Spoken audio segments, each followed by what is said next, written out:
నమస్తే, DCN news కి స్వాగతం. నా పేరు నీలిమ. ముందుగా ముఖ్యాంశాలు.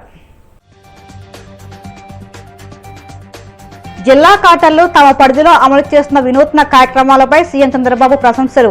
విజయవంతమైన విధానాలను రాష్ట్రమంతా అమలు చేయాలని ఆదేశం. అధికారంలో ఉన్నప్పుడు ఒక మాట, లేనప్పుడు మరో మాట మాట్లాడడం జగన్ కు అలవాటుగా మారింది. స్వచ్ఛంద కార్పొరేషన్ చైర్మన్ పట్టాభిరామ్ మండిపాటు. మంగళగిరి జనసేన పార్టీ కార్యాలయంలో జనవాణి కార్యక్రమం. ప్రజల నుంచి అర్జీలు స్వీకరించిన రాష్ట్ర మానవ సంక్షేమ కార్పొరేషన్ చైర్మన్ పెదపూడి విజయ్ కుమార్. ఉపాధి హామీ పథకం పేరు మార్పును సమర్థించిన టీడీపీ. మారిన ఆర్థిక పరిస్థితులు అనుగుణంగానే ఈ మార్పులన్న ఎంపీ శ్రీకృష్ణదేవరాయలు. జిల్లా కలెక్టర్లు తమ పరిధిలో అమలు చేస్తున్న వినూత్న కార్యక్రమాలపై సీఎం చంద్రబాబు ప్రశంసల వర్షం కురిపించారు. అల్లూరి, పార్వతీపురం, మన్యం, 7 జిల్లాల కలెక్టర్లు అమలు చేస్తున్న పథకాలను ప్రత్యేకంగా అభినందించారు. ఇలాంటి విజయవంతమైన విధానాలను రాష్ట్ర వ్యాప్తంగా అమలు చేసేలా చర్యలు తీసుకోవాలని అధికారులను ఆదేశించారు. పార్వతీపురం, మన్యం జిల్లా కలెక్టర్ ప్రభాకర్ రెడ్డి ప్రవేశపెట్టిన ముస్తాబు కార్యక్రమం తనను ఎంతగానో ఆకర్షించిందని ముఖ్యమంత్రి అన్నారు. నిధులు లేకుండానే అద్భుతాలు చేయవచ్చునడానికి ఈ కార్యక్రమం నిదర్శనమని కొనియాడారు.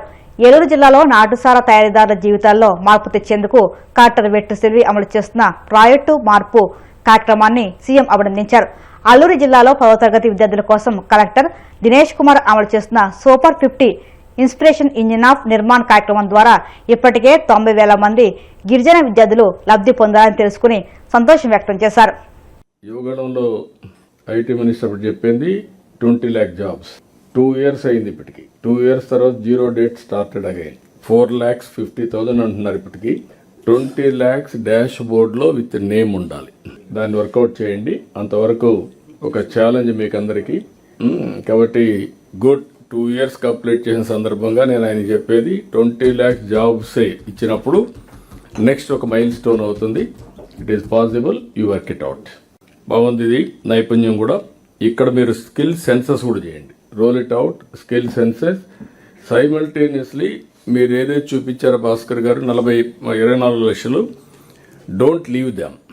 Eligibility as on today okay.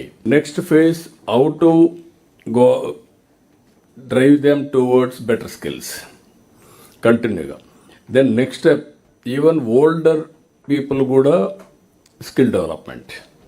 అప్పుడు ఏమవుతుందంటే వాళ్ళు ఇన్స్టెడ్ ఆఫ్ 40,000-50,000 క్రియేటివ్ స్కిల్స్ తక్కువ ఉంటాయి, but operational skills reasonable they can achieve.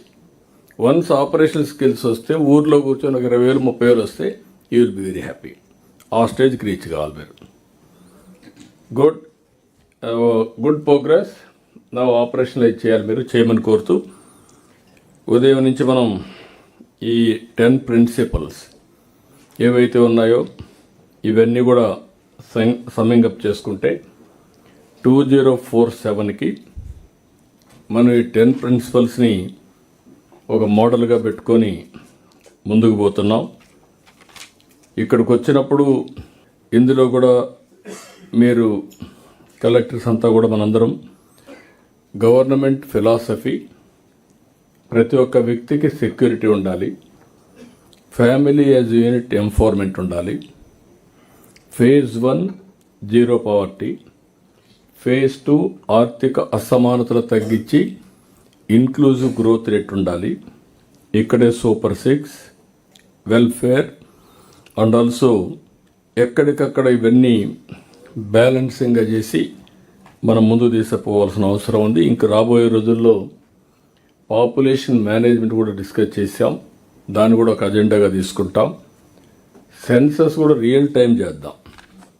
ఏదో 5 ఏళ్ళు 10 ఏళ్ళు 15 ఏళ్ళు కాకుండా టెక్నాలజీ మెచ్యూర్ అయింది.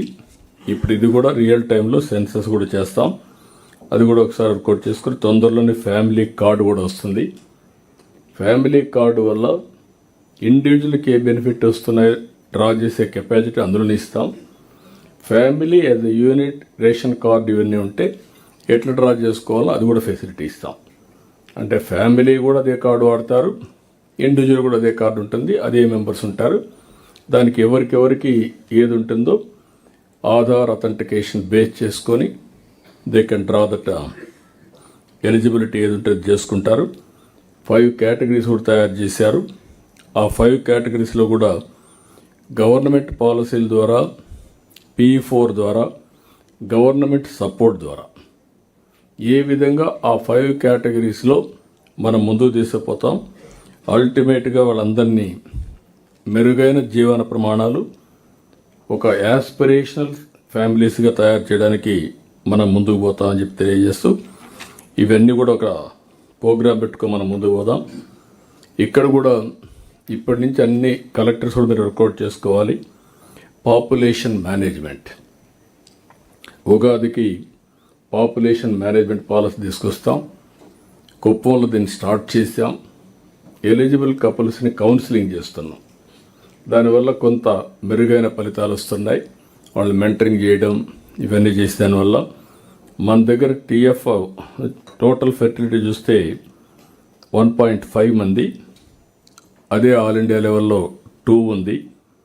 Israel is one country very encouraging 2.9.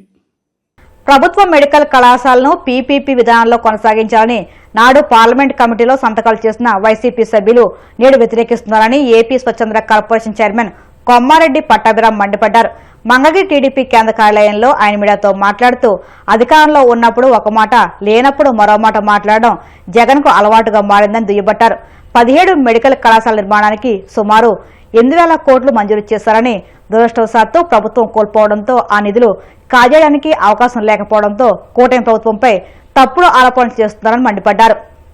Medical కళాశాలల ఏర్పాటుకు సంబంధించి రాష్ట్రంలో పబ్లిక్ ప్రైవేట్ పార్ట్నర్షిప్ ద్వారా ప్రస్తుతం నూతన మెడికల్ కాలేజీల యొక్క నిర్మాణాన్ని త్వరితగతిన ఏదైతే మరి రాష్ట్రంలో చంద్రబాబు నాయుడు గారి సారథ్యంలో ఉన్నటువంటి ఎన్డీఏ ప్రభుత్వం అడుగులు ముందుకు వేస్తుందో, ఎప్పటిలాగానే ఏ మంచి కార్యక్రమానికైనా కూడా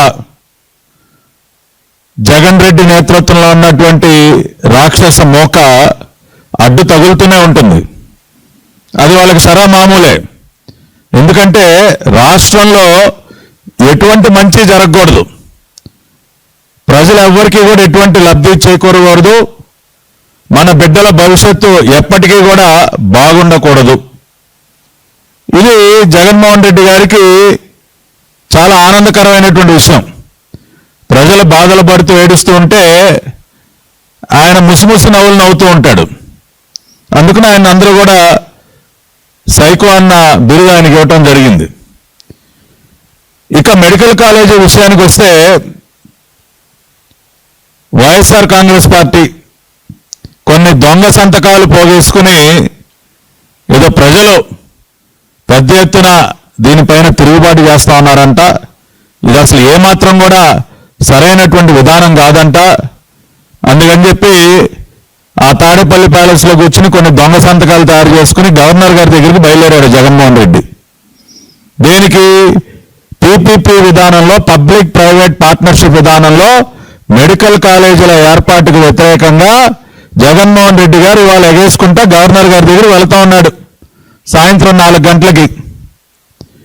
ఈ సందర్భంగా జగన్మోహన్ రెడ్డి ఎంత పెద్ద అబద్ధాల కోరో, చేసేటటువంటి పనులు ఒకలాగా, మాట్లాడేటటువంటి మాటలు ఇంకొకలాగా ఏ విధంగా ఉంటాయో, ఢిల్లీలో మరి ఇదే PPP విధానం గురించి, PPP విధానంలో మెడికల్ కాలేజీ ఏర్పాటుకి సంబంధించి ఢిల్లీలో పార్లమెంట్లో వీళ్ళు ఏం చేశారో, ఇక్కడికి వచ్చి గల్లీల్లో ఎటువంటి నాటకాలు ఆడుతూ ఉన్నారో ఇప్పుడు ఒకసారి చూద్దాం. రాష్ట్ర ప్రజలందరూ కూడా గతంలో కూడా అనేక నాటకాలు చూశారు. జగన్మోహన్ రెడ్డి ప్రజల్ని మోసం చేయడానికి, నమ్మించడానికి ఆడినటువంటి అనేక దొంగ నాటకాలు గతంలో కూడా చూసాం. ఇప్పుడు మరొక నాటకం. ఢిల్లీలో ఒక మాట, గల్లీలో అద్భుతమైనటువంటి నాటకాలు ఇక్కడ. సో ఒకసారి వివరాల్లోకి వెళితే, ఇప్పుడు నేను మీకు స్క్రీన్ మీద చూపిస్తున్నది standing committee on health and family welfare. వారు హెల్త్ అండ్ ఫ్యామిలీ వెల్ఫేర్కి సంబంధించినటువంటి standing committee report number 157 dated 9th February 2024, ఫిబ్రవరి 9, 2024న పార్లమెంట్లో హెల్త్ అండ్ ఫ్యామిలీ వెల్ఫేర్కి సంబంధించినటువంటి స్టాండింగ్ కమిటీ ఇచ్చినటువంటి నివేదిక 157. ఈ స్టాండింగ్ కమిటీలో ఎవరు సభ్యులుగా ఉన్నారు, ఏమి రికమెండ్ చేశారో మనం చూద్దాం. జగన్మోహన్ రెడ్డి గారి వ్యక్తిగత doctor, personal doctor, Jaganmohan Reddy గారికి నిత్యం వైద్య సేవలు అందించినటువంటి ఆయన పర్సనల్ డాక్టరు ఈ గురుమూర్తి గారు. ఆయన వైఎస్ఆర్ కాంగ్రెస్ పార్టీ తరఫున గతంలో ఒకసారి తిరుపతి ఎంపీగా పనిచేశారు, ఇప్పుడు కూడా తిరుపతి ఎంపీగా కొనసాగుతూ ఉన్నారు ఆయన. సో అటువంటి గురుమూర్తి గారు ministry of health and family వెల్ఫేర్కి సంబంధించినటువంటి పార్లమెంట్ స్టాండింగ్ కమిటీలో ఆ రోజున 2023-24లో సభ్యుడిగా ఉన్నారు. జనసేన పార్టీ ఎమ్మెల్యేలు జనవాణి కార్యక్రమంలో పాల్గొని రాష్ట్రంలోని పలు ప్రాంతాల నుండి వచ్చిన ప్రజల సమస్యలకు సంబంధించి అర్జీలు స్వీకరిస్తున్నారు. అనంతరం వాటిని అధినేత దృష్టికి తీసుకువెళ్లి పరిష్కరిస్తామని హామీ ఇస్తున్నారు. ఈ నేపథ్యంలో మంగళగిరి జనసేన పార్టీ కేంద్ర కార్యాలయంలో నిర్వహించిన జనవాణి కార్యక్రమంలో పలు ప్రాంతాల నుంచి వచ్చిన ప్రజల నుంచి రాష్ట్ర మానవ సంక్షేమ కార్పొరేషన్ చైర్మన్ పెదపూడి విజయ్ కుమార్ అర్జీలు స్వీకరించారు. పలు సమస్యలపై తక్షణం సంబంధిత అధికారులతో మాట్లాడి పరిష్కార మార్గాలు చూపారు. ఇప్పుడు కాసేపు ప్రకటనలు.